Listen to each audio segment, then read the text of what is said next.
લગભગ 30 વર્ષથી હું ઘોડા ઉપર બેઠો નથી. મને કે નહીં ટ્રાય કરો ને, તો એ જરાક આગળ ગયો ને 2 પગે ઉપર થઈ. હું મારી જગ્યા બનાવવા માટે મેં એમ વિચાર્યું કે આમાં શું કરું, તો ક્યાંક તકિયા કલામ હોય, ક્યાંક કહાણીઓ બની જાઉં, કંઈક જુદું જુદું આપું. તમારો ફોન તો સાયલેન્ટ કરી દીધો છે ને? હા, મોબાઈલની જીપ કાપી નાખી. અંબાજી ગયો તો દર્શન કરવા, અને ત્યાં 4-5 પાઘડીવાળા ભાઈ બધા લટ સાથે હતા, અને એ લોકોએ મને જોયો કે આ અહીંયા કેવી રીતે આવ્યો. જેવી એન્ટ્રી કરી અને પબ્લિકને આમ જોયો, આટલી પબ્લિક, એટલે હું તો ડરી ગયો. હું ડરીને પાછો આવી ગયો, અને મારા જા જા પાછો જા પાછો જા. એટલે હું પાછો ગયો. હવે હું ડાયલોગ ભૂલી ગયો પબ્લિકની સામે, અને પબ્લિક તો ક્યાં શરમ રાખે. નમસ્કાર, ગુડ મોર્નિંગ ગુજરાતમાં હાર્દિક સ્વાગત છે આપનું. આજની શરૂઆત બહુ જ સરસ રીતે કરવી છે, કારણ કે આજે આપણને બધાને, તમને મને, આપણા બધા માટે એક ફેન મુવમેન્ટ બનવાની છે. કારણ કે આજે જે આપણે ત્યાં મહેમાન તરીકે આવ્યા છે એ આપણા બહુ ચહીતા છે, પણ આ ગીતથી એક બહુ સરસ નોસ્ટેલ્જિક મુવમેન્ટ, એક યાદગાર પળ મારે ઊભી કરવી છે. તો ગીત કંઈક આવું છે જે આપણે બધા જાણીએ છીએ. ધરા પર ઝુકેલું ગગન કરે અણસારો, ધરા પર ઝુકેલું ગગન કરે અણસારો, મળશે જીગરને મીઠો અમીનો સહારો, ઝૂરતા દિલોની વેદના નથી રે અજાણી, સજન મારી પ્રીતડી. ભાઈ, આ સજન મારી પ્રીતડી આ ફિલ્મ બની 1970માં જીગર અને અમી, બરાબર, અને સંજીવ કુમાર જેવા દિગ્ગજ અભિનેતામાં. પણ ધ્યાન એ ફિલ્મ મેં હમણાં પણ જોઈ ત્યારે મારું ખેંચ્યું એમના નાના ભાઈના રોલમાં આવેલા એક અભિનેતાએ. જો કે એમની પહેલી ફિલ્મ નહોતી. 1967માં ગુજરાતણ નામની એક ફિલ્મ કરી ચૂકેલા, અને આ એમની બીજી જ ફિલ્મ. પણ આવા દિગ્ગજ અભિનેતા સામે સરસ મજાનો રોલ કરવાનો. પણ આપણને દેખાય કે આમાં કંઈક છે, અને એ જ પોટેન્શિયલ કદાચ ઓડિયન્સને દેખાયું, નિર્માતાઓને દેખાયું, મેકર્સને દેખાયું, અને પછી તો એ ગાડી ચાલી પડી. એવું કહેવું જરાય ખોટું નહીં હોય કે એ અભિનેતા કદાચ ગુજરાતી ફિલ્મ જગતમાં સૌથી લાંબી કરિયર ધરાવનાર અભિનેતા છે, કારણ કે 1967ની એ સફર આજે 2025માં પણ અવિરત ચાલી રહી છે. ખરેખર નવાઈની વાત કહેવાય ને. અને બીજી એક વાત, ખલનાયક તરીકે એવો ખૂંખાર દમદાર અભિનય કરે કે એમ થાય કે આ હીરો તો હવે ગયો, આનું હવે કંઈ નહીં ચાલે. અને મારું તો એવું માનવું છે કે નાયકને જે લાયક બનાવે છે એ ખલનાયક છે, કારણ કે જો ગબ્બર સિંહ ના હોય તો શોલે જોવી ના ગમે સાહેબ. એટલે ખલનાયકનું પાત્ર બહુ દમદાર હોય છે.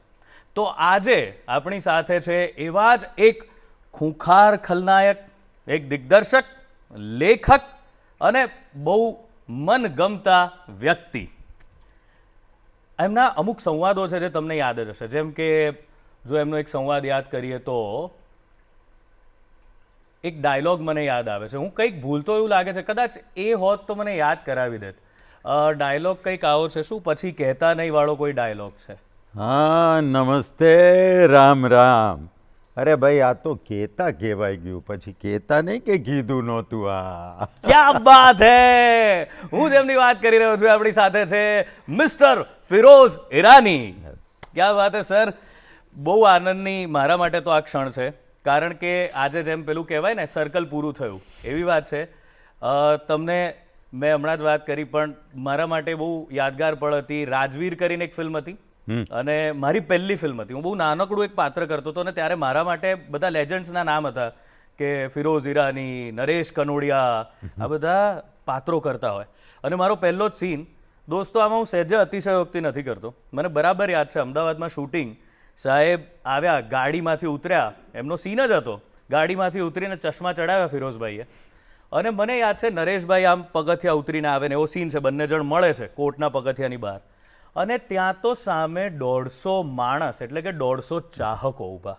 અને એ ચાહકો ફિરોઝભાઈ, નરેશભાઈ, બૂમા બૂમ.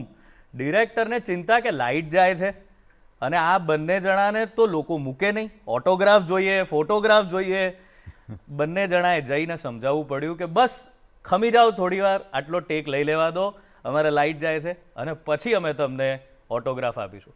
સાહેબ, આ જે ચાહના છે ને, એ ખરેખર એવી અદ્ભુત વાત હતી કે મારા જેવા એક નવા અભિનેતાને થયું કે આ લેવલ સુધી પહોંચવું જોઈએ કે આટલા વખત પછી પણ ખાલી સમાચાર ક્યાંકથી મળી ગયા કે અહીંયા ફિરોઝ ઈરાની છે, નરેશ કનોડિયા છે, અને લોકોનું ટોળું ઉમટી પડ્યું અને ગયા નહીં, 2 કલાક એ લોકો રોકાયા, સાઇન લીધી અને પછી ગયા. તો સર, આજે અમારા માટે બહુ ગર્વની વાત છે કે આપ અહીંયા છો. સર, આપની ઉંમર 80 વર્ષ છે. 75. 75. Yes. 75 વર્ષની ઉંમર, પણ 75 વર્ષની ઉંમરે પણ આપ હજુ એવા ને એવા. પહેલાં તો એનું રહસ્ય કહો. લોકો બહુ હવે તો 25-30 વર્ષે વૃદ્ધ દેખાવા માંડે છે, થાકી જાય છે, હારી જાય છે. આ કેવી રીતે છે? ખાસ તો હું મારા મિત્રોને બધાને કહીશ, પ્રેક્ષકોને બી, કે પોતાના શરીરનું ધ્યાન રાખો. આપણે 24 કલાક શરીરથી કામ લેતા હોઈએ છીએ અને એમાં કામ કરતી વખતે ઓછામાં ઓછા 10થી 12 કલાક તો ખરા. બિલકુલ. તો આપણે આપણા શરીરને કસરત કરી અને એ રીતે થોડા વ્યસ્ત રહીએ. એક ભલે ને વધારે ને 1-1.5 કલાકની કસરત કરી લઈએ, યોગા કરી લઈએ, વેઇટ લિફ્ટિંગ કરી લઈએ, જે જેને સૂટ થાય. એટલીસ્ટ 1-1.5 કલાક પોતાના શરીરને માટે આપીએ તો તંદુરસ્ત રહીએ. આ મારો પર્સનલ સવાલ હતો, કારણ કે મારે જ જાણવું હતું એટલે મેં આ પહેલો પૂછ્યો. આમ લખાણ પ્રમાણે મેં પહેલો સવાલ એ તૈયાર રાખ્યો હતો કે આ 1967ની આ ગુજરાતણ ફિલ્મ, સાહેબ, આમ તો બધા જાણે છે કે આપનો પરિવાર છે ને એ સિનેમામાં બહુ જ કોન્ટ્રીબ્યુટ કરનારો પરિવાર છે. પછી હિન્દી સિનેમા હોય કે ગુજરાતી સિનેમા હોય, કદાચ એકમાત્ર એવો પરિવાર હશે કે જેમાંથી આટલા બધા સુપર્બ કલાકારો નીકળ્યા અને જે આજ સુધી અવિરત કામ કરી રહ્યા છે. પછી અરુણા ઈરાનીજી હોય કે જેમને તમે જુઓ કે હિન્દીમાં પણ સ્ટોલવર્ટ અને ગુજરાતી સિનેમામાં પણ. ઇન્દ્રકુમાર સાહેબ, શું ફિલ્મો બનાવી છે એમણે. અદી ઈરાનીજી, આપ છો, આપના પિતાજી. તો સર, આ જે 1967ની આ ફિલ્મ આવી એની પહેલાં ઘરમાં કેવું વાતાવરણ ને ત્યાં સુધી પહોંચ્યા કેવી રીતે? હવે તમને સાચી વાત કરું, છોરું કછોરું કરીને એક નાટક હતું અમારા ફાધરની ડ્રામા કંપની. અચ્છા. અને અમે બધા એમાં કામ કરતા. તો અમે એટલે દિવસ રાત, આખો દિવસ અમારે ત્યાં બધા ડ્રામાઝની રેસલ ચાલતી હોય, લખાણ ચાલતું હોય. એટલે ત્યાંથી જ અમારું ઘડતર થયું. હવે એમાં થયું શું કે એક નાટક આવ્યું છોરું કછોરું, અને એમાં ચાઇલ્ડ રોલ હતો, બચ્ચાના ઉપર આખી વાત હતી. એટલે મને મારા ફાધરે કહ્યું કે આ રોલ તારે કરવાનો. ત્યારે મારી ઉંમર 8 વર્ષ. અને ટ્રાઇસિકલ પર મારે એન્ટ્રી કરવાની હતી. તો ભાઈ ગ્રેન્ડ રિહર્સલ થઈ, બધાની સામે આમ જોયું, રિહર્સલ કરતા હતા. ત્યાં સુધી તો વાંધો ન આવ્યો. જેવો સ્ટેજ પર મેં એન્ટ્રી કરી અને પબ્લિકને આમ જોયો, આટલી પબ્લિક, એટલે હું તો ડરી ગયો. હું ડરીને પાછો આવી ગયો. અને મારા ફાધર ત્યાં જ ઊભા હતા. એમને ખબર હતી કે આ ડર છે. મને કે જા પાછો જા. એટલે હું પાછો ગયો.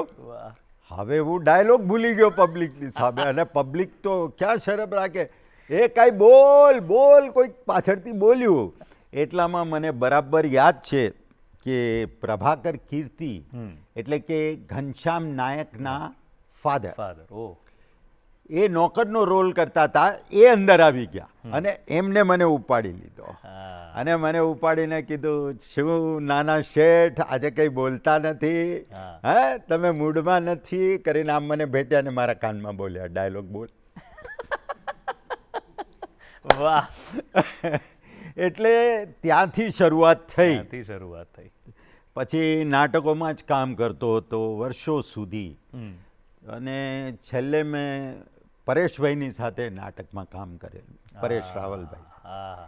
અને બહુ મજા આવી. ત્યાર પછી અત્યારે નથી કર્યું, પણ એટલે અમારું ઘડતર જે છે એ નાટકથી જ થયું. અને પછી ફિલ્મોમાં આવ્યા. ભાઈ ધીરે ધીરે મને શોખ હતો, એટલે આમાં શું કહેવાય, ફોટોગ્રાફી શીખવા જતો હતો.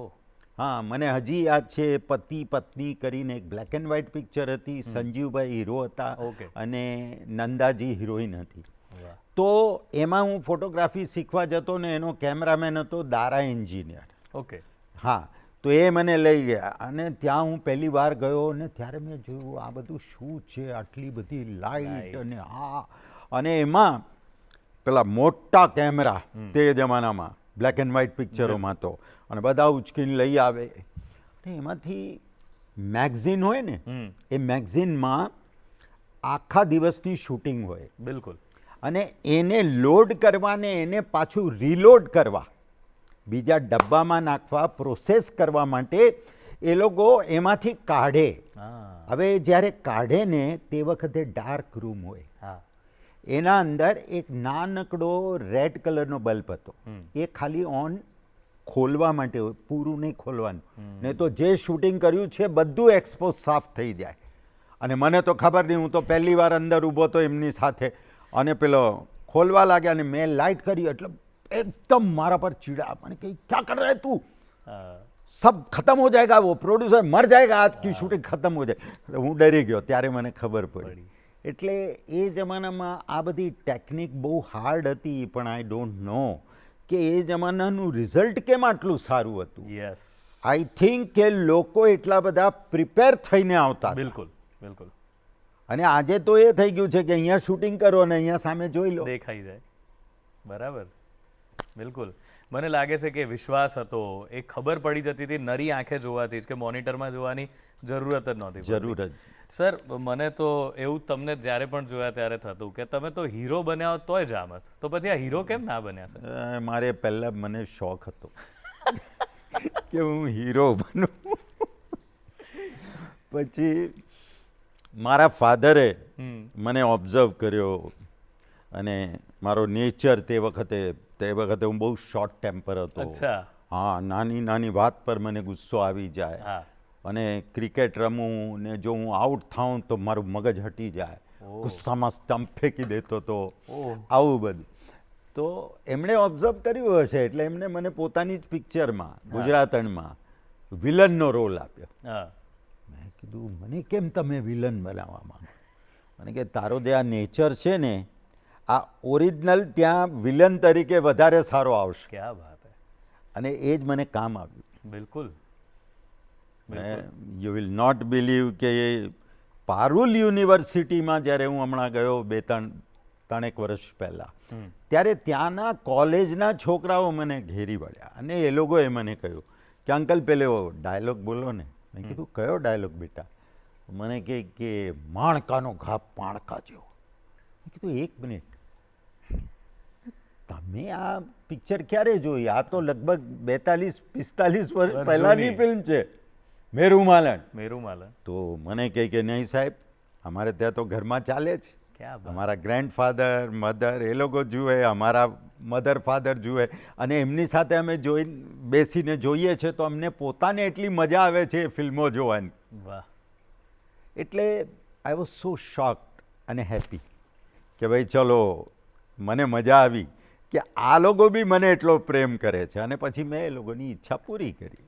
વાહ સર, અમારી બી કઈ એક ઈચ્છા પૂરી કરી નાખો. બીજો એક કોઈક ડાયલોગ તમારા મુખે થઈ જાય તો મજા પડી જાય. તમારો કોઈ પણ એક ડાયલોગ. પણ મને તો એ વાતની મજા પડી સર, તમે યાદ કરો ત્યાં સુધી, કે અત્યારના જમાનામાં આવા વિલન્સને ટિપિકલ તકિયા કલામ આપવા ને બધું બદલાઈ ચૂક્યું છે, હવે નથી. તે છતાં 18 વર્ષના છોકરાઓ તમારો એ તકિયા કલામ યાદ રાખી અને તમને કહે છે કે આ ડાયલોગ બોલો. એ કદાચ એ લોકોને તમે હજુ બી રિલેવન્ટ લાગો છો એ વખતની ફિલ્મોમાં જે હતા. તો એ હજુ બી એ લોકોને એમ જોડાણ લાગે છે કે હા, આવો વિલન તો આવું જ બોલે ને, આવી રીતે જ કરે. એ જ. અને એ એક અલગ ઇન્વોલ્વમેન્ટ બહુ જ સરસ હતું. જે ઇન્વોલ્વમેન્ટ હતું ને કે આજુબાજુના બધા કેરેક્ટર્સ, હીરો હિરોઈન, કોઈ એમ નહીં કે ભાઈ હું હીરો છું કે હું હિરોઈન છું કે આમ, બધા એકબીજાથી બહુ મળીને રહેતા. અને એને કારણે એવું થતું કે જ્યારે સીન આવતા ને ત્યારે એની અલગ જ મજા આવતી. ઇન્ટેન્સિટી બહુ જ સરસ હતી અને એકબીજાનું ઇમ્પ્રોવાઇઝેશન બહુ જ સરસ હતું.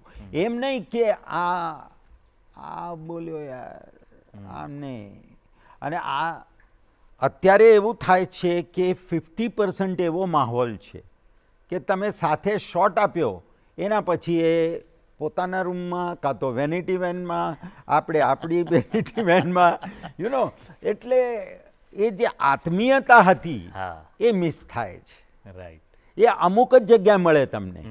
જેમ કે હમણાં મેં રિસન્ટલી પેલી કસુંબો કરી, બિલકુલ. તો કસુંબોમાં એવું નહોતું. અમે શોર્ટ બી ના હોય તો અમે બેઠા રહેતા હતા. આઈ નો, હું તમારી સાથે, મારો સીન તમારી સાથે જ હતો કે હું પેલો સંદેશો આપવા આવું છું અને કહું છું કે હવે આ ખિલજી આવવાનો છે, આક્રમણ કરવાનો છે. અને મને બહુ જ પ્રિસાઇઝલી યાદ છે કે તમારે પેલું એક કસુંબો લેતા લેતા બોલવાનો હતો એક દુહો. હા, સૂરજવાળો કંઈક હતો, બહુ સરસ હતો. એ તમારે બોલવાનો હતો અને એ તમે બોલો પછી ત્યાં સુધી પેલા રોકી દેતા હતા કે ના ના હમણાં નહીં બાપ, તમે થવા દો, આજ તો ધરતીમાં પ્રલય આવે તો પ્રલય, પણ તમારો દુહો પૂરો થવો જોઈએ એમ. પછી તમારો સંદેશો સાંભળીશું. અને આઈ સો યુ, મને લાગ્યું કે ક્યાં બાત હે એમ. તમારું જે આખી જર્ની, તમે દરેક રોલને, એ રોલ મને જ્યારે તમે રાજવીરમાં ગાડીમાંથી ઉતર્યા ત્યારે તમે નખશીખ કનિંગ લાગતા હતા, ત્યારે હમણાં આમ કોઈકને આમ પાડી દેવો એવા. અને આમાં તમે લાગતા હતા કે જાણે તમે એ મોભી છો એ જગ્યાના. તમારો ગેટઅપ બહુ જ સુંદર હતો અને તમે જે રીતે એ બોલ્યા તો મને તો મજા પડી ગયેલી એ જોવાની. મને યાદ છે બધાએ પછી તાળીઓ પણ પાડેલી તમે બોલી લીધું ત્યારે. પણ ગજબ. અને સર કસુંબોની વાત કરો, કારણ કે એ તો મને બહુ જ આમ એવું થયું કે અત્યારની ફિલ્મોમાં બહુ જુદી તરી આવે. તમારો એક ઘોડાવાળો કિસ્સો મને ખબર છે, પણ એ તમે જ કહો તો વધારે સારું લાગશે. એમાં એવું થયું કે અમારા ડાયરેક્ટર વિજયગીરી બાબા અને બહુ ઇન્ટેન્સિટીથી કામ કરવાવાળા. બિલકુલ. અને એમને જે જોઈએ એ જોઈએ. અને મારી આદત છે કે જે ડાયરેક્ટર માંગે એ મારે આપવું જ જોઈએ. આ મારી જૂની સ્કૂલ. તો એમણે મને કહ્યું કે ફિરોઝભાઈ, મને તમારી એન્ટ્રી જોઈએ ઘોડા પર. અરે મેં કીધું બાબા, લગભગ 30 વર્ષથી હું ઘોડા ઉપર બેઠો નથી. મને કે નહીં, ટ્રાય કરો ને, આપણે ચલાવીને જોવો એક. તો પહેલો એક ઘોડો લીધો તો એ જરાક આગળ ગયો ને 2 પગે ઉપર થઈ ગયો. મેં એને તરત પકડી લીધો. પછી મેં કીધું કે બાબા જરા, બોલે કંઈ વાંધો નહીં, આપણે સાંજે 4 વાગે લઈશું, સનસેટ પહેલાં શોટ. પછી એમણે બીજો ઘોડો મંગાવ્યો અને એ ઘોડો બહુ જ સારો હતો કે જ્યાં આપણે ખેંચીએ ત્યાં રોકાઈ જાય. અને પછી આઈ ગેવ ધ શોટ. અને મને એ ફિલ્મમાં એટલે મજા આવી, એક તો ઇન્ટેન્સિટીથી કામ કર્યું અને બીજી વસ્તુ એમાં એ હતી કે after so many years sword fight કરી. હા, ક્યાં વાત. મને લાગે છે કે તમે જેટલો ઘોડો ચલાવ્યો હશે એટલો કોઈ બીજા અભિનેતા નહીં, કારણ કે એ વખતે તો દરેક, તમે નરેશભાઈ બધા ઘોડા પર જ આવો, ઘોડા. અને તમે તો પાછા દરેક વખતે પેલા પૈસાદાર, પેલા વિલન રાજા, એટલે આવું જ પડે, ઘોડો જ હોય તમારી. પણ મને યાદ છે કે એ પતેલું ને પછી હું જ્યારે વિજયને મળ્યો ત્યારે એણે મને, આ તમને નથી કીધું પણ મને એવું કીધું કે આ તો ફિરોઝભાઈ હતા ને એટલે કંઈ ન થયું, નહીતર બીજો અભિનેતા તો એ ઘોડા પરથી પડ્યો, કારણ કે એ લેવલે ઘોડો આખો આગળથી ઊંચો થયેલો. પણ કદાચ તમને ઘોડાઓની એ વસ્તુ ખબર હશે કે એમને કઈ રીતે કે એકદમ કાબુમાં લેવા. તો એણે એ જ કીધું કે તમે પકડી લીધો એ સારું. પકડી લીધો. બીજું કોઈ હોત તો હાથ છોડીને પડી જાત. તમે પકડી લીધો. બીજું બી એક હિન્ટ આપું છું, આ તો તમે બી એક્ટર, જ્યારે આવું કંઈ થાય ને તો ઘોડાના પાછળથી આમ કાન પર આમ કરજો. તો એ જરાક શાંત થઈ જશે. વાહ. હવે તો કેટલો અનુભવ સાહેબ, આટલા વર્ષોનો, 55 વર્ષનો અનુભવ ને સાહેબ આ બધો તો. ક્યાં. અને એ અનુભવ જ શીખવે છે. આજે મને બહુ મજા આવે છે અત્યારે, જેમ કે આ નવા હીરોઝ છે, તો હું તો તમને સાચું કહું કે ઘણીવાર મને એમ થાય કે આ છોકરાઓ આટલા બધા પ્રિપેર્ડ અને તૈયાર આવે છે. જેમ કે મેં મલ્હાર સાથે કામ કર્યું, રોનક સાથે કામ કર્યું, રોનક કામદાર.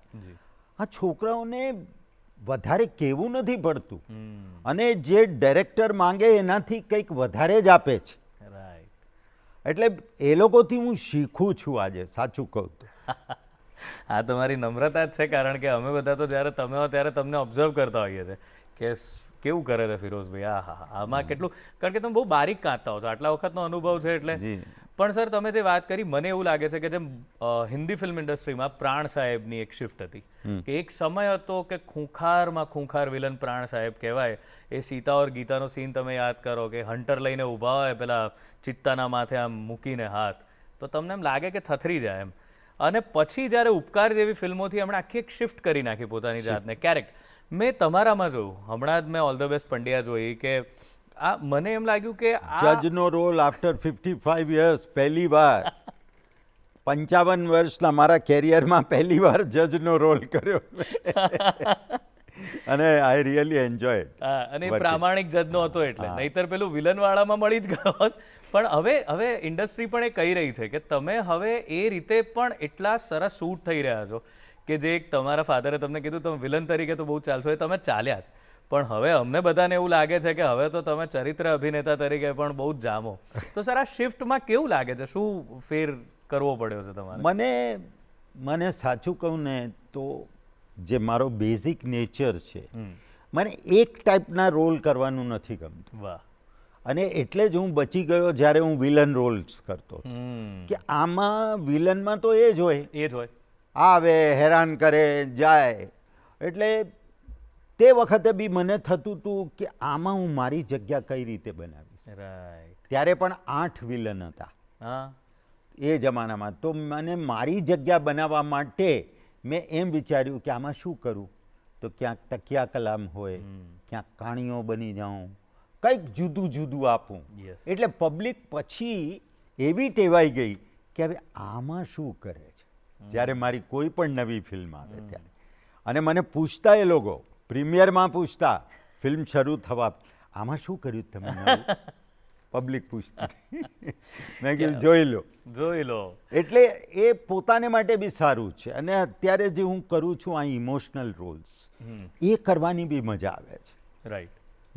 બિકોઝ શું છે કે કોઈ બી કલાકાર હોય ને એ અંદરથી સારો માણસ હોય ને તો જ સારો કલાકાર બને. વાહ. બાકી નથી બનતો. હા, નહીં તો પછી એ ધંધાદારી બની જાય છે. ક્યાં વાત હે સર, મજાની વાતો ચાલી રહી છે. અને મારે ફિરોઝ ઈરાની સાહેબની પ્રોસેસ વિશે બી વાત કરવી છે કે આટલા અલગ અલગ પાત્રો લાવે છે ક્યાંથી, કેવી રીતે તૈયાર કરે છે, તમને પણ જાણવાની ઈચ્છા હશે જ. પણ અત્યારે એક વિરામનો સમય છે, તો મળીએ વિરામને પેલે પાર.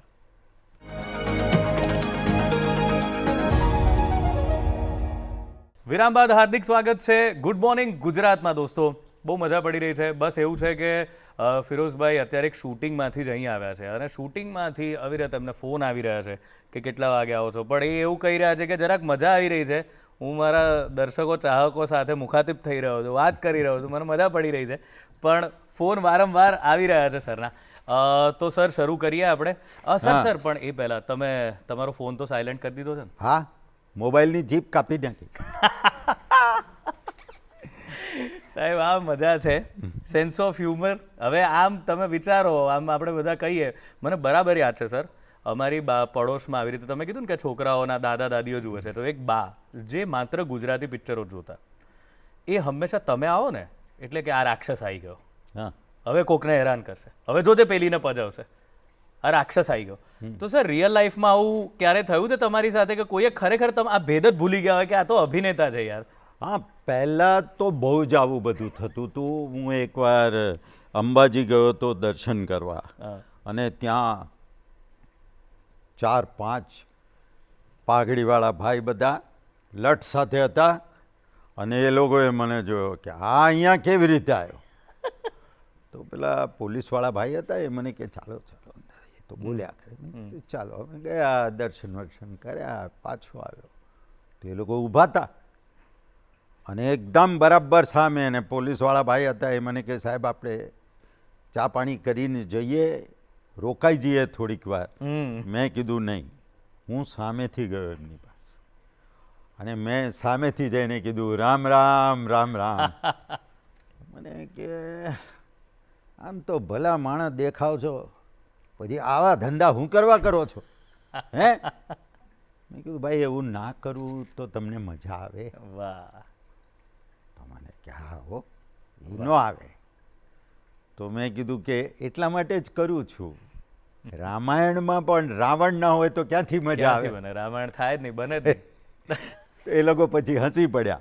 પછી મને કે હવે અમારી ભેગા અડધી અડધી ચા પીને જાઓ. વાહ પછી એ લોકો સાથે અડધી અડધી ચા પીધી રકાબીમાં વાહ વાહ અને ખુશ થઈ ગયા. મને કે હવે તો તમારી કોઈ ફિલ્મ અમે નહીં છોડીએ. ક્યાં વાત હે. તો આ એ લોકોનો પણ પ્રેમ છે. પ્રેમ છે સર. તો આપણે મને પ્રાણ સાહેબ કહેતા હતા કે હીરો वो सक्सेसफुल कि जिसकी एंट्री पे क्लैप बजे और विलन वो सक्सेसफुल जिसकी एंट्री पे गाली પડે. ક્યાં વાત. અને મને હંમેશ ગાળો મળે. પડી જ છે. મેં કીધું ને એ તરત જ એ રાત જુએ કે આ પીટીઓ આવી ગયો. આયો, એમને આયો. ખબર ના કે આ ફિલ્મમાં બી તમે આ પીટીઓ આવી ગયો આવી ગયો. એટલે હવે આ હેરાન કરશે એમ કરી. અને બહેનો તો બહુ નારાજ થતી પહેલાં મારાથી. મને જોઈને કેટલીક જગ્યાએ અમે શૂટિંગ કરવા જતા હતા 10-11 વર્ષ પહેલાં બી આણંદમાં અમે શૂટિંગ કરવા જતા હતા. તો સવારના આવે તો આપણે તો જઈ અને સીધા ઉતરી અને મેકઅપમાં બેસીએ. જો આનું મોઢું ક્યાં જોયું, અરે બાપરે. અરે આજનો દિવસ ખરાબ જાય, આ તો કેવો માણસ છે, આમ તેમ બધું. પછી એક એ જમાનામાં છે ને કાર્બન કોપી હતી ડાયલોગ માટે. હા. તો આમ ડાયલોગની કાર્બન કોપીમાં લખેલું હતું રામ નામથી પથ્થર તરે, અને નીચે પેલી પ્રિન્ટ આવી નહોતી હા લખવામાં. મેં જોયું પેલો એસિસ્ટન્ટ મને કે આ શું હશે, હા રામ નામથી પથ્થર તરે. મેં કીધું હા કંઈ સમજાતું નથી. તો પાછળથી એક લેડીનો અવાજ આવ્યો, આનું મોઢું જોવે એ જીવતો મરે. વાહ. એ એકદમ ચોક્યો. મેં કીધું કે હા આમ આટલા પ્રાસમાં જાણે પોઈટ્રી હોય એવી રીતે. તો મેં ટર્ન થઈને એમને જોયું. મને કે હા તને કહું છું, તને કોઈ લાજ શરમ છે કે નહીં? હે? મેં કીધું કે હું વાંચ્યા કરું. હા પછી જતા રહ્યા અંદર. પછી જ્યારે લંચ પડ્યો ત્યારે એ મારા માટે એક રોટલો આવ્યો. અરે વાહ. હા, અને રીંગણાનો ઓળો આવ્યો અને મને મોકલાવ્યું. મેં કીધું આ કોણે મોકલાવ્યું? કે પેલા બેન છે ને જે તમને ઉપર ખીજાયા હતા એમણે મોકલાવ્યું.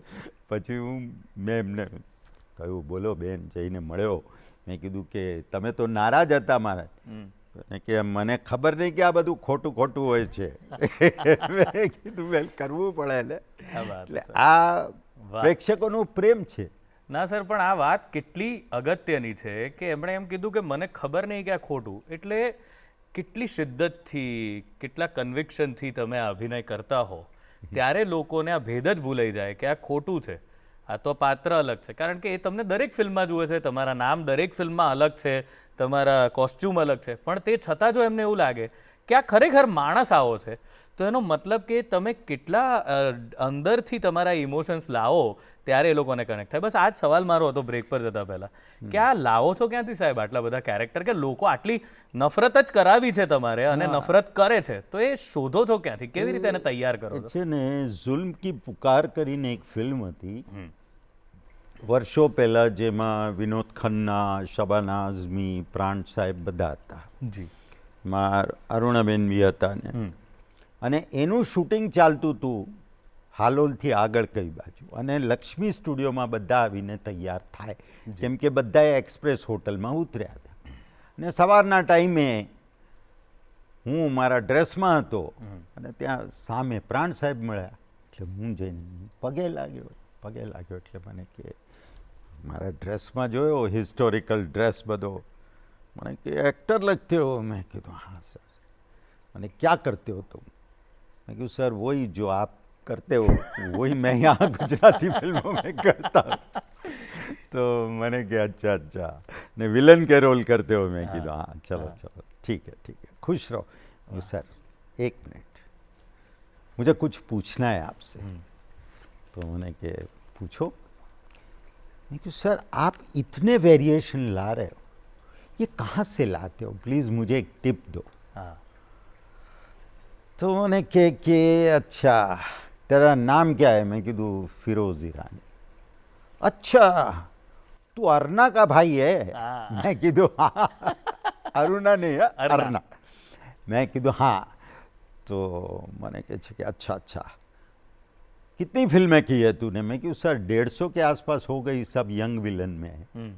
यानी हर फिल्म में वही होता होगा, वो रेप सीन आता होगा, वो परेशान करना. और मैं कहा हाँ सर कोई वेरिएशन वाले ऐसे रोल नहीं. बोले वेरिएशन वाले रोल होते नहीं, हमको खुद एक्टिंग में वेरिएशन लाना पड़ता है। क्या बात मैं कीधું हाँ सर, मगर वही टिप आपसे पूछना चाहता हूँ। वो मैंने कि देख, अभी 150 फिल्म हुई ना, तो अब पब्लिक तेरे से और 50 फिल्म के बाद थक जाएगी। हाँ मैं कीધું हाँ, તો ક્યાં કરું? મને કે ત્યાં દૂર જોયું એમણે, ત્યાં પેલા રાજસ્થાની કાર્પેન્ટર્સ બેઠા હતા जी અને સેટ બનતો તો એ તૈયાર કરતા હતા. મને કે દેખ वो दिख रहा है तेरे को? मैं कीधું हाँ.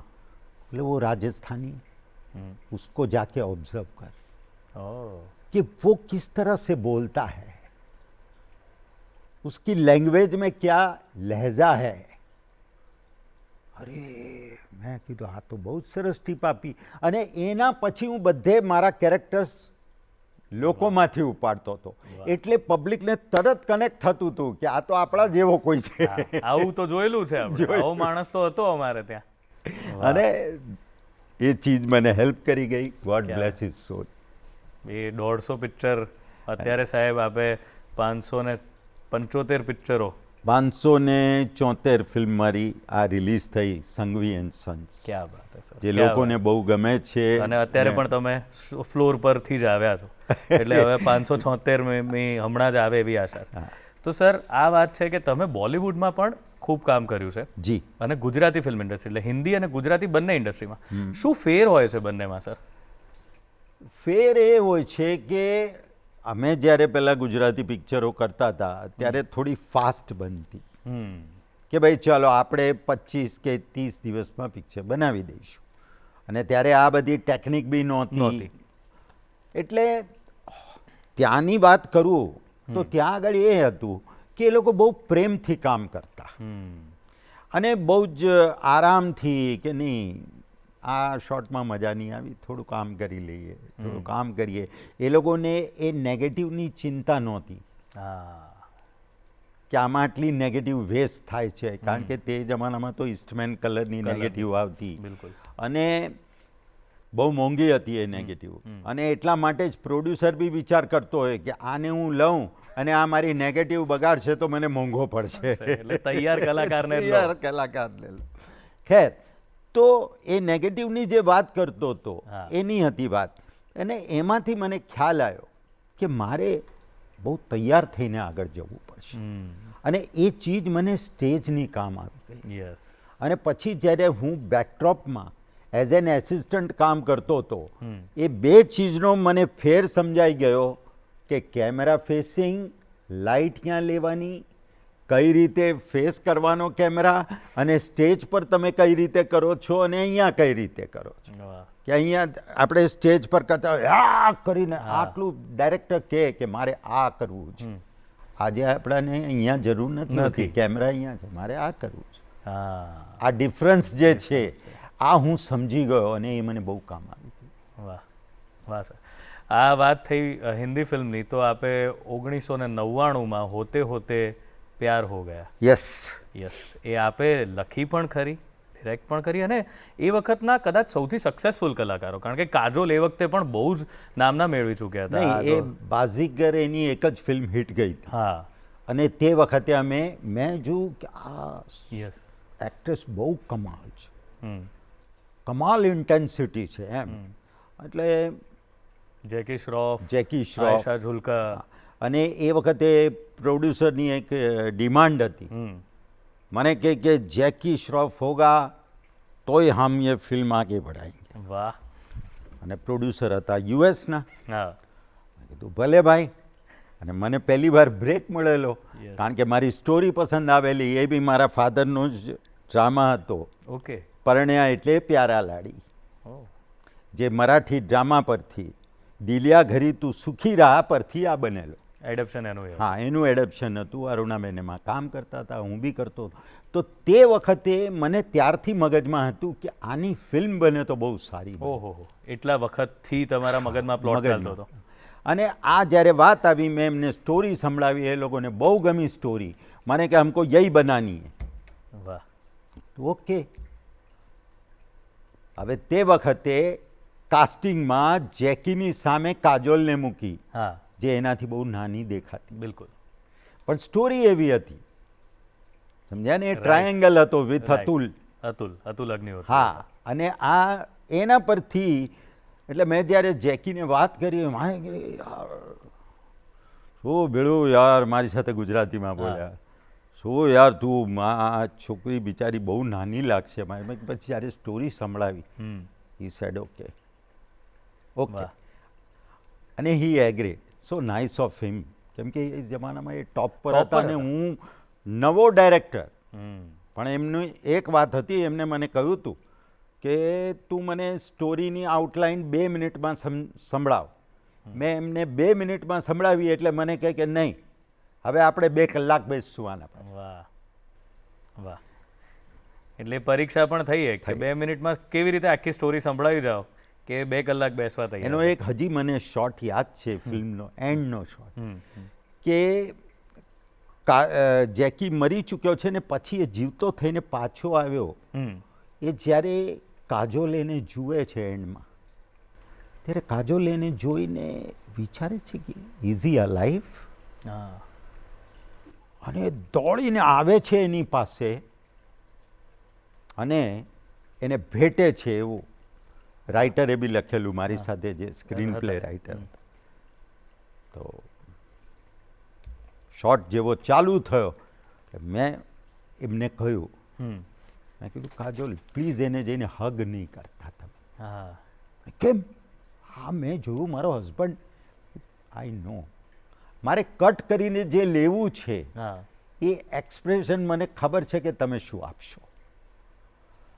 એટલે 1 સેકન્ડ એને વિચાર્યું, પછી શી સેડ ઓકે.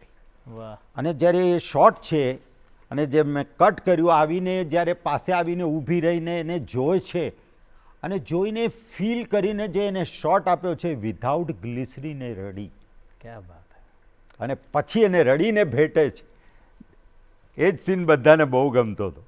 વાહ. પણ એનામાં એ ટેલેન્ટ જોઈ હતી મેં કે નહીં, આ મને ખબર છે જે તમે કહો એ કરશે. એનાથી ઉપર જ આપે. વાહ. સર, મેં તમારા સુપુત્ર છે એ પણ તો અભિનેતા છે, અક્ષત. એમની એક ફિલ્મ મેં જોઈ, પ્રીમિયરમાં ગયેલો, સુંદર કામ કરે છે, બહુ સરસ. તમે પણ એ ફિલ્મમાં હતા, હા, તો તમે પાછા એમાં વિલન અને દીકરો હીરો હતો. આ ફિલ્મ કેવી રીતે, અને હવે શું લાગે છે કે એમણે જેમ તમારા પિતાજીએ તમને એક સલાહ આપી અને એ સલાહ પર તમે આગળ ચાલ્યા ને આજે તમે આવું ગોલ્ડન કેરિયર ધરાવો છો, તો અત્યારે હવે એ પણ બિઝી છે. He has completed 2 Hindi web series વાહ, અને 3rd વેબ સિરીઝનું એનું ઓલરેડી શૂટિંગ ચાલુ છે. ક્યા બાત હે, ક્યા બાત. સો અત્યારે એ તરફ છે. એની સંજય મિશ્રા સાથે બી એક ફિલ્મ આવી ગઈ. ઓહ, એમાં મોનલ ગજ્જર આપણી અચ્છા, એની હા, પેરમાં છે. અરે વાહ. તો એ બી રિલીઝ થઈ ગઈ છે લગભગ. હા, અને ક્યાંક ફોરેનમાં એને કંઈક એવોર્ડ બી મળ્યા છે સંજય મિશ્રાને. ક્યા બાત હે. સો ઇઝ, કેમ કે આમાં શું છે કે હું એને બહુ ધક્કો ના મારી શકું, હમ. નહીં તો એને એ રિયલાઇઝેશન નહીં થાય કે મારે શું કરવું. હા, એ વિચાર છે યાર મારા ફાધર છે ને એ કરી લેશે. કરી લેશે. પણ બહુ સુંદર દેખાય છે, સરસ ડાન્સ કરે છે. મેં તો એ ફિલ્મમાં ઘણું બધું નોંધ્યું, કારણ કે એવા ડાન્સ સરસ કરતા અભિનેતાઓ આપણે ત્યાં જરા હી ઓછા છે. Does even gymnastic fights. હા, આમ બેકડ્રોપમાં કિક મારીને. તો સર એમની ગુજરાતી ફિલ્મ આવે તો મજા પડે, કારણ કે આપણે ત્યાં આવા બધા જરા. But he has to be selected with a good director. Yes sir. જેમ કે સારા ડાયરેક્ટર્સની સાથે હોય તો હું પણ એને કહું કે હા બેટા બરાબર છે, અને હવે મારે નથી કહેવું પડતું, રાઈટ. પોતે જ ડિસાઇડ કરે છે. તો સર હવે શું આગળ, શું પ્લાનિંગ, તમે શું હજુ, કારણ કે આમ કોઈને કહીએ તો એમ થાય કે 75 વર્ષની વ્યક્તિ છે પણ થાકવાનું નામ નથી, રોકાવાનું નામ નથી, ચાલ્યા જ કરો છો. અને ચાલ્યા જ કરો છો એટલે તમે તો ચાલ્યા કરો છો, લોકોના મનમાં તમે ચાલ્યા કરો છો. તો એ હવે શું નેક્સ્ટ, વોટ નેક્સ્ટ? સૌથી પહેલાં તો મારી ગુજરાતની પ્રજાને હું થેન્ક્સ કહીશ કે એ લોકોએ મને એટલો પ્રેમ આપ્યો છે કે જેની કોઈ લિમિટ નથી. આજે પણ હું જ્યાં જાઉં મને એટલો જ પ્રેમ મળે છે, એ જ આવકાર મળે છે. અને હવે નેક્સ્ટ એ છે કે હવે ઓલવેઝ જેમ હું કરતો કે પબ્લિક વિચારે કે આ થશે, અને એ નથી હોતું. એટલે અત્યારે કેવું થઈ રહ્યું છે કે મારી પાસે પોઝિટિવ રોલ્સની સાથે નેગેટિવ રોલ્સ પણ આવી રહ્યા બિલકુલ. અને તમે બંને પ્રકારની ફિલ્મોમાં પેરેલલ અત્યારે પણ કામ કરી રહ્યા છો. પછી આપણે આમ તો હું નથી માનતો, પણ જેને અર્બન રૂરલ વાળી છે, એક લોકોએ ભેદરેખા પણ તમે વિક્રમ ઠાકોર સાથે પણ કામ કરો છો અને તમે મલ્હાર ઠાકર સાથે પણ કામ કરો છો. અત્યારે મેં ઘણા વખતથી વિક્રમ સાથે નથી કરી. એવું કંઈ ખાસ નથી કે વિક્રમ સાથે નથી કરી. Is a very good boy, એની લોકચાહના બી એટલી જ છે. યસ. પણ શું થઈ ગયું કે મને એમ લાગ્યું કે જે ક્વોલિટી અહીંયાના ડાયરેક્ટર્સ આપે છે એ ત્યાં આગળ આપવાવાળા ડાયરેક્ટર નથી. એવું મને લાગે છે. પછી કોઈ પણ નવો આવે અને પ્રૂવ કરી સરસ કરી શકે. બિલકુલ. એટલે આ મેં તમને કહ્યું ને કે કોઈ કલાકારને માટે બી નથી કહી શકતું. મેં બી ક્યાંક વાંચ્યું હતું કે artist and idiots are born, they are not made. તમને દૂરથી ખબર પડી જાય કે આ કલાકાર છે કે નહીં, અને આ મૂરખનું બી ખબર પડી જાય કે આ મૂરખ છે કે નહીં. વાહ સર, તમારી સાથે વાત કરતા કરતા સમય ક્યાં જતો રહે છે એની ખરેખર ખબર નથી પડતી. પણ છેલ્લે કોઈ એક કિસ્સો જો તમે યાદ કરવા માંગતા હો કે આ બધામાં તમારું એકદમ યાદગાર સંભારણું આખી જર્નીમાં કોઈ હોય તો એ કયું? આખી જર્નીમાં આમ તો ઘણા છે, પણ હવે શું કહું, ઘણી વાર મરતા બચ્યો છું. અચ્છા. એક્ઝેક્ટલી કહું તો શૂટિંગ દરમિયાન કેમ કે પહેલાંના જમાનામાં તો અંદર કંઈ પેડિંગ નહીં, કાંઈ નહીં, અને ફાઇટ્સમાં ઘોડા પરથી બી પડ્યા. એકવાર અમે શૂટિંગ કરતા હતા, ડાકુનો રોલ કરતા હતા. અરુણ ભટ્ટની ફિલ્મ હતી, મને નામ અત્યારે યાદ નથી ને. લોંગ શોટ હતો ને પછી પેલો કેમેરો ઉપાડીને પાસે આવતો હતો ક્લોઝઅપ લેવા. ત્યાં હું ડાકુના રોલમાં હતો, ત્યાં મારો જે પેલો ફાઇટર હતો એનો ઘોડો ધીરે ધીરે કરતો આમ પાસે આવ્યો અને આવીને એકદમ કૂદી અને મારા ઘોડાનું જબડું પકડી લીધું. એવું પકડ્યું કે છોડે નહીં. અને આ હું જેના પર બેઠો હતો એ ઘોડો ઉપર થાય છોડાવવા માટે, અને એના મોઢામાંથી લોહી પડવા લાગ્યું તો બી પેલા એ ના છોડ્યું બીજા ઘોડાએ. અને એમાંથી મેં સેડલમાંથી પગ કાઢીને હું નીચે પડ્યો કે હવે આમાં હું ફસાઈ જઈશ. ઉઠવા ગયો તો મારા મોઢા સામે 2 ઘોડાઓની લાતો ચાલતી હતી. બાપરે. એમાંથી બચ્યો. એક જગ્યાએ માલી મેથણ ફિલ્મમાં સ્નેકની સાથે બચ્યો. એનું મોઢું બાંધેલું, પણ પહેલાંથી ભૂલ થઈ ગઈ કે આ બાજુના એના 2 દાંત હતા એ કવર ના કરી શક્યો. ને મારો શોટ હતો, સનસેટ થતો હતો, એના પહેલાં શોટ લેવાનો હતો ને મારો શોટ હતો, હું બધાને ડરાવું છું છોકરીઓને, અને આમ પેલા નાક સાથે ને નાક ઊંચો થયો હતો. મને એમ કે આનું તો મોઢું બાંધેલું જ છે. અને જ્યારે એને બાઇટ મારી ત્યારે એમ જસ્ટ લાઇક ઇલેક્ટ્રિક કરંટ, મને એમ લાગ્યું કે આ શું થયું. રિયલી લાઈક અ શોક લાગે ને એવું મને કરંટ લાગેલો. અને પછી એ ધીરે ધીરે આમ ફરવા લાગ્યો એટલે ઝેર છોડવા લાગ્યો. મેં મારા હાથથી જ એને પકડીને ફેંકી દીધો. અને પછી તો અમે ત્યાં હોસ્પિટલમાં ગયા. ત્યાં ડૉક્ટરની પાસે ડૉક્ટરે કહ્યું કે આ માણસ જે છે એના એસિસ્ટન્ટે ડૉક્ટરના કે કયો સ્નેક હતો, કે બ્લેક હતો, તો કે આ માણસ 15 મિનિટથી વધારે નહીં જીવે. Oh my God. મને હસી આવી ગઈ. અને ત્યાં મેઇન ડૉક્ટર આવ્યો. એને કહ્યું કે શું તમે આમ તેમ પેલા પર ચીડાયો, આવું બોલાય પેશન્ટને. પછી એ લોકોએ મને એન્ટીવેનમ આપ્યું અને એન્ટીવેનમથી ધીરે ધીરે એ થયું. બીજે દિવસે એ જ સ્નેક સાથે મેં પાછો શોટ આપ્યો. વાહ સર, કદાચ એ બચવાનું કારણ એ જ છે કે એક તો લોકોની પ્રાર્થના અને બીજું કે તમારે હજુ અમને ઘણા એન્ટરટેન કરવાના છે. હા, કદાચ હે ને. એટલે બટ બહુ જ આનંદ થયો સર તમારી સાથે વાત કરીને. મને એવું લાગે છે કે તમે જે વાત કહી આજે સૌથી અગત્યની છે. મેં એક વસ્તુ નોટિસ કરી કે દૂરદર્શનના સ્ટુડિયોમાં આવતી વખતે પણ આટલું કામ કર્યા પછી, આટલી લાંબી કરિયર પછી ફિરોઝભાઈ પગે લાગી અને પછી એન્ટર થયા અને બેઠા છે. આ વસ્તુ, એ જે નમ્રતા છે એ ખરેખર શીખવા જેવી વસ્તુ છે દરેક જણાએ. પણ બહુ જ આનંદ થયો સાહેબ આજે તમારી સાથે આટલી બધી વાત કરીને. Thank you very much for coming here. અને અમારી સાથે આટલી સરસ મેમરી તમે શેર કરીને લોકોને બહુ મજા પડવાની છે. આજનો દિવસ સુધરી ગયો ઘણા બધાનો. જતાં પહેલાં મારે છેલ્લી વાત કરવી. પ્લીઝ. મારે મારા પ્રેક્ષકોને કહેવાનું છે કે તમે મને બધાય રોલમાં જોયા છે. હા. કેરેક્ટર રોલ, આ રોલ, વિલન રોલ. હવે વિલનમાં બી મારી પાસે 1-2 ઓફર આવી છે કોમેડી વિલનની, હા. અને એ એક બાકી છે, કેમ કે ચિમનભાઈની ચાલમાં મેં કોમેડી કરી હતી અને પબ્લિકને ગમી હતી. ગમી હતી. એટલે હવે જોઈએ. અત્યારે વધારે સસ્પેન્સ નહીં ખોલું. પણ આવજો. ક્યાં વાત.